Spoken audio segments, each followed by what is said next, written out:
Welcome back to another video. My name is Tatiana, also known as your awkward gamer, and today I'm going to be talking about Roots of Pacha. I'm going to give you kind of my initial thoughts. I actually put a poll up in the community tab and a lot of you responded, so thank you all so much for voting. Whether it's the option you wanted or not was chosen, I appreciate you guys interacting with any questions or any videos or commenting. I just love interacting with you guys, so thank you all so much. I was going to do a video on this game after about 10 hours. But I straight up played 15. I couldn't stop playing this game, which should tell you a bit about how I feel, but there are some things in the game that have kind of changed how it's like a different take, not changed, it's a different take on how a farming life sim works. Some of it I really love, and some of it I think I'm just a little bit gonna take some more time to get used to. So we're gonna talk about some of those things and my impressions, and I'm gonna let you know, even though I've played 15 hours, there's a lot of things I haven't fully unlocked yet, whether it's because certain activities I found more enjoyable, like farming or getting to know people in your clan or things like that. So just be aware, I haven't unlocked everything. So you could be farther, or you could even have less time in the game and have unlocked other things that I haven't experienced yet, because this game really, you can play at your own pace and do kind of whatever you want. So we're gonna get into it all. I hope you enjoy, and let me know if you're thinking of picking up Roots of Pacha. It is available on Steam right now, which means you can also play on Steam Deck, and if you do have a Steam Deck, trust me, it works perfectly. That's where I've primarily played it. I've played it also on PC. It works great on both, and it is coming to the Switch, so for those of you on the Switch, bear in mind, maybe this will kind of help you make a decision if this is a game that's right for you. Roots of Pacha is a life farming sim that takes place in the Stone Ages, where you can be a part of a thriving Stone Age community, discover ideas, domesticate crops, befriend animals, and contribute to the growth of your village. Play with friends in co-op or explore the early days of civilization in single player. I'll try to avoid story points as best I can so you can kind of experience that for yourselves if you choose to play it. But this game really feels different than other farming or life sims I've played. And I'm gonna say Stardew Valley. I know everyone always talks about it. I'm not gonna talk about it anymore when we talk about this, but I will say if you enjoy that game, you'll probably enjoy this one. But they are very different. As an example, in games like Stardew Valley or past life farming sims before, usually the player will kind of build yourself up, you learn a lot of skills yourself, and almost single-handedly like bring the community back together, build up the town, community center, whatever. You kind of do it all on your own, and then the NPCs are kind of there as well, kind of benefiting from the changes, but they don't usually partake too much in them. And this game kind of changes that. The whole theme, I would say, of this game is working together with your community, overcoming differences, and having ideas and helping build those ideas together. So ideas is like a big part of this game. It's actually kind of how quests work.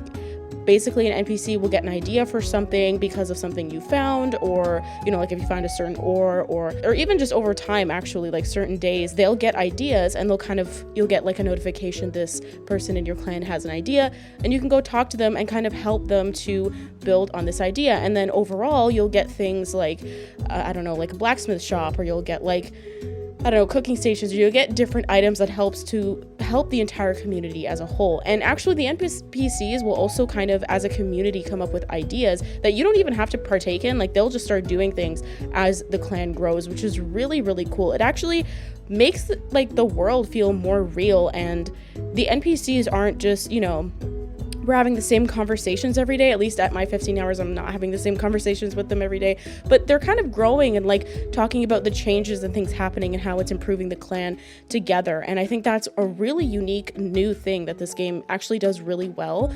And I wasn't sure how I was gonna like that going into this game, but I actually really like it. I think it's a nice change, and it doesn't feel like the whole like civilization's resting on your shoulders, you know, and it's kind of a nice feeling. I haven't played this game co-op, though I'm sure this is also really nice to play with other people.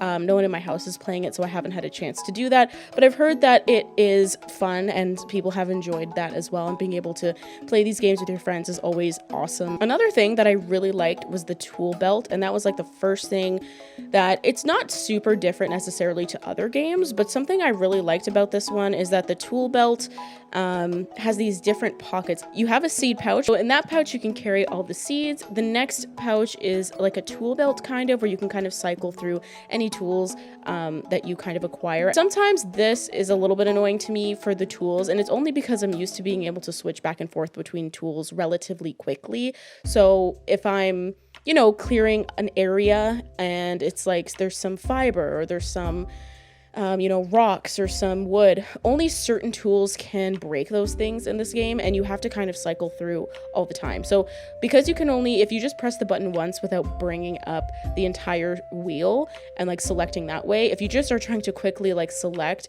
as far as I know, you just press the button over and over and it kind of cycles through really quickly on the bag without bringing up this whole wheel.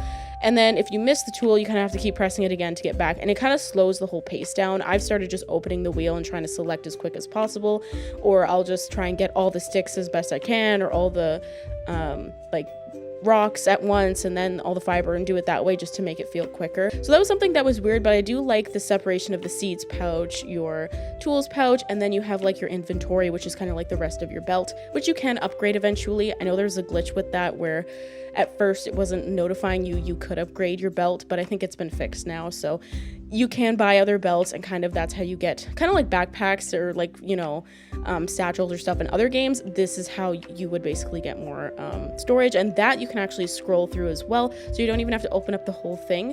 It kind of just scrolls through different rows. I think there's 3 rows in total.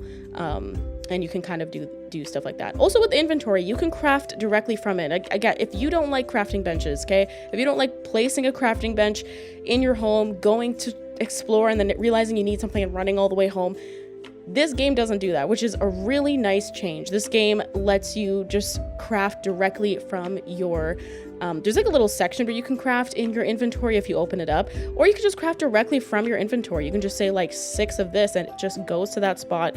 So easy and so nice that I can just craft wherever I want, so I don't have to ever go searching for a crafting bench. It was something I didn't notice at first, and then it was later I was realizing like this is actually so nice, and like I didn't realize how much I maybe don't love running back and forth or carrying one with me, you know, in a spot like a crafting bench, so I can always pull it out and craft. So that was really cool. Another thing that's really cool, and it's kind of, I don't know, like it's just like a quality of life on like the entire genre, I feel like, for the farming sims, is when I accidentally water the wrong spot, because we all do that. We all water the wrong crop by accident, or water just a patch of dirt by accident.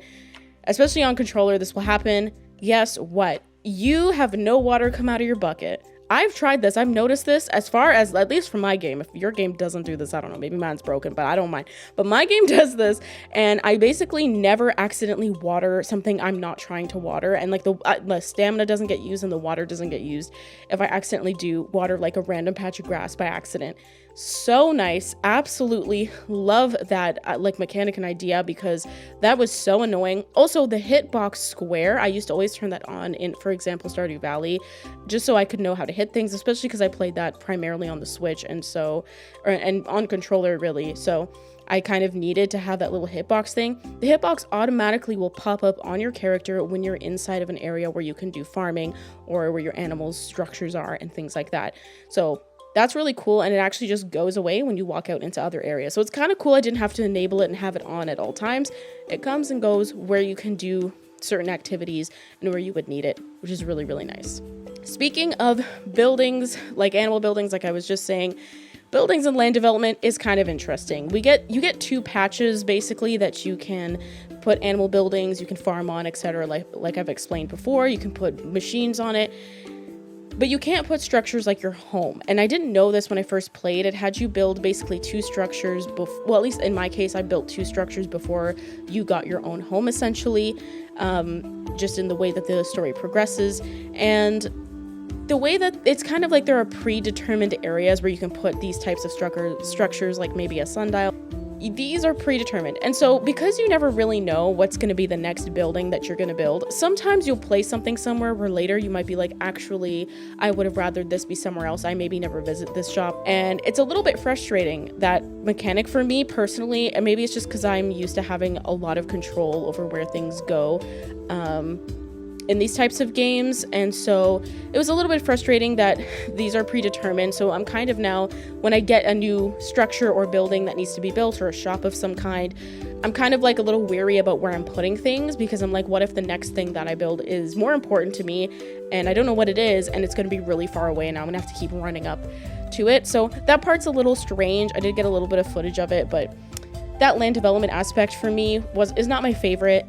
So now we're gonna get to mining, and mining, honestly, I don't love mining in games like this. It's not that I wish they weren't there, because I do think they're important, and I do like when mining is available in games, but it's definitely something that has grown on me a little bit as I've played through this genre. Like, especially, I'll mention just my time when I played Stardew Valley. I didn't like mining at first at all. In fact, I avoided it until it was kind of like, girly, you need to go mine. Like, there are things you need. So I would go mine, and I kind of grew to like it. So I think mining, I'm really far behind on in my game, because there's a lot of puzzle things you need to do for this mine. The way the mining works, as far as I know, there's no enemies, but each room is kind of like a puzzle, and you kind of work through the puzzles. I'm not going to mention how the puzzles work, because I feel like they'd be a bit spoilery to kind of the story of the game from as far as I played. So sometimes you have to bring certain items so you can open next rooms, and that part was a little frustrating. The mine feels, for some reason, to me really far away from my village. So like, when I go to the mine and I'm really deep and I have to run all the way back to get, I don't know, like a pomegranate or something, I have to go get something.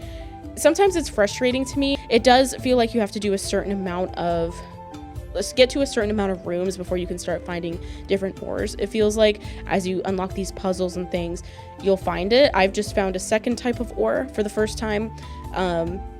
But again, like, I've played for 15 hours, I just found the second type. But again, I haven't really gone in there, because after I kind of realized how it worked, there's so many other things I enjoy doing in the game that I didn't really want to focus on mining, so I didn't. As far as I know, if you fall asleep in there, because I've fallen asleep in there every single time. For some reason, I'm having a hard time managing the day cycle. I don't know if it's like too short. I think it's probably fine. I think I'm just taking too long to do things every day. So I find I'm passing out all the time, but I don't think I have any penalty for it as far as I've been able to tell. Maybe I'm not paying attention, but I don't think I've lost anything in my inventory, and I don't think I lose any, like, what the currency is in the game, which is just basically how much you've contributed to the clan. You'll get a type of currency back, and that's the currency, how much you contribute, which is kind of cool that there isn't really like a money. It's kind of like based on how much you care for the clan as a total in the community, which is kind of cool. That's cool. But yeah, the mining is fine, but it's definitely very different than I've played before, and I don't know if combat would make the mining more exciting for me when I played through other games.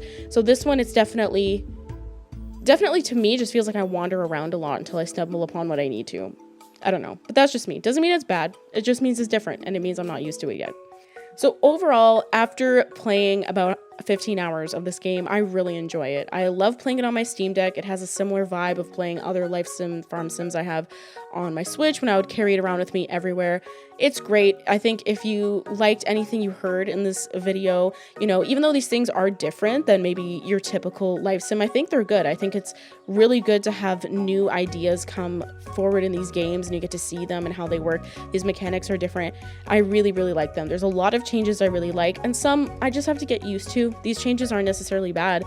It's just things that I personally have to get used to, and maybe you really like some of these changes. Like, you might like that there's no, you know, combat in the mines and that it's more puzzle focused. That might be really exciting for you because maybe you didn't like combat, right?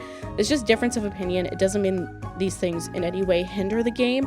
They're just different, and I think that's a good thing. I think the prehistoric setting is really cool. The fact that you don't have all this information at first, you're kind of learning this information of how to build certain things or make certain things or cultivate certain things with the community, and your community actually grows and does their own little projects as well that you get to watch the community grow. It's really, really cool and really interesting, and definitely a take on the farm life sim I'm really, really enjoying, and I hope that you enjoy it. I hope that this video wasn't too long. It's probably going to be edited a ton. I want to talk about with you guys, and I hope that this helped you to make an informed decision if you want to check out the game or not. And if you did check out the game or you have been playing it, what do you think about it? Don't give any spoilers down below about like the story, but let me know what you think about maybe these new mechanics, and if you're enjoying them or if you're finding them a little difficult to get used to. Sometimes it takes a while to get used to them, but again, I literally can't stop playing this game, so I absolutely love it. And I kind of wish, honestly, my siblings would play because I think it'd be kind of fun. But yeah, let me know what you think. And as always, remember to stay safe, hug your loved ones, and I'll see you all next time. Bye!